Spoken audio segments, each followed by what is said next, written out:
ये शर्म की बात है कि हमारे को आज़ादी मिली, हिंदुस्तान में फिरना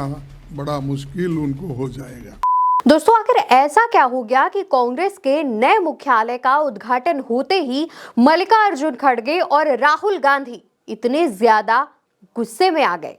यहां तक कि राहुल गांधी ने मोहन भागवत को देशद्रोही भी बता दिया।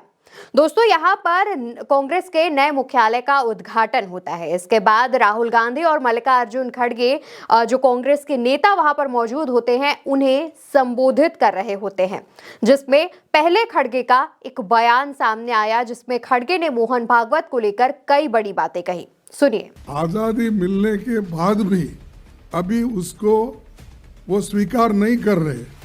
तो इसका मतलब ये है क्योंकि उनको कोई दर्द नहीं, कभी लड़े नहीं, कभी जेल में नहीं गए, इसीलिए वो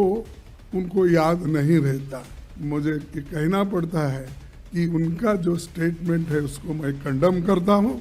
और ऐसी स्टेटमेंट अगर वो देते गए तो हिंदुस्तान में फिरना बड़ा मुश्किल उनको हो जाएगा।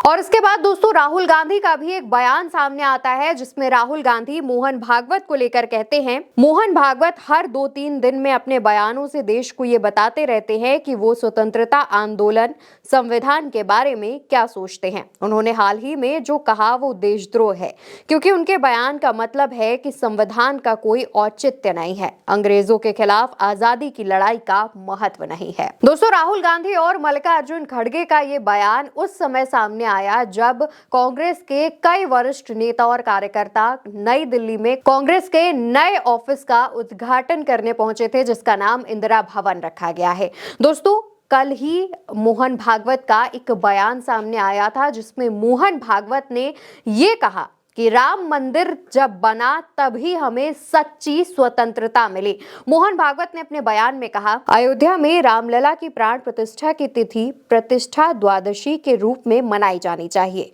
क्योंकि अनेक सदियों से दुश्मनों का आक्रमण झेलने वाले देश को सच्ची स्वतंत्रता इस दिन मिली थी। दोस्तों, मोहन भागवत ने यह बयान दिया था और कहा था कि जब राम मंदिर का निर्माण हुआ था, देश को सच्ची स्वतंत्रता उस दिन मिली थी, जिसके बाद कांग्रेस नेता कुछ इस तरीके से भड़क गए। ना सिर्फ कांग्रेस नेता दोस्तों, बल्कि विपक्ष के कई नेताओं ने मोहन भागवत के इस बयान पर निंदा की है और कहा है कि आपके इस बयान से जितने भी स्वतंत्रता सेनानी हैं उनका अपमान होता है, क्योंकि जो भी स्वतंत्रता सेनानी अपना घर परिवार छोड़कर इस देश के लिए शहीद हो गए, उनके लिए इस तरीके का बयान सामने आना और उनके बारे में इस तरीके से कहना कहीं ना कहीं उनकी शहादत पर एक अपमान है। मोहन भागवत के इस बयान के सामने आने के बाद काफी ज्यादा कंट्रोवर्सी भी हो रही है। अभी तक आरएसएस की तरफ से, मोहन भागवत की तरफ से इस बयान पर कोई सफाई नहीं आई है, लेकिन दोस्तों, जैसे ही कांग्रेस के नए भवन का उद्घाटन होता है, इसके बाद जब कांग्रेस अध्यक्ष मल्लिकार्जुन खड़गे और राहुल गांधी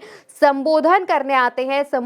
जो कार्यकर्ता है उनको संबोधित करने आते हैं, वो निंदा भी करते हैं मोहन भागवत की, आरएसएस की और साथ ही मोहन भागवत के इस बयान की। अब फिलहाल मोहन भागवत के इस बयान को लेकर के बीजेपी की तरफ से भी कोई प्रतिक्रिया सामने नहीं आई है। बीजेपी ने भी उनके इस बयान को लेकर के कोई बात नहीं कही है। दोस्तों, राहुल गांधी और मल्लिकार्जुन खड़गे ने भी यही कहा कि बीजेपी और आरएसएस वाले यही सोचते हैं कि उनको सच्ची स्वतंत्रता कहीं मोहन भागवत कह रहे हैं कि राम मंदिर बनने के बाद मिली, तो कभी मोदी कहते हैं कि सच्ची स्वतंत्रता जब वो प्रधानमंत्री बने तब मिली। फिलहाल इस बयान के सामने आने के बाद जितनी तेजी से कंट्रोवर्सी हो रही है, देखना होगा कि क्या आने वाले दिनों में मोहन भागवत अपने इस बयान पर सफाई देंगे या फिर बीजेपी की तरफ से इस बयान की निंदा की जाएगी, और या फिर विपक्ष इसी तरीके से आरएसएस और बीजेपी को आड़े हाथों लेता रहेगा। फिलहाल के लिए इस वीडियो में इतना ही।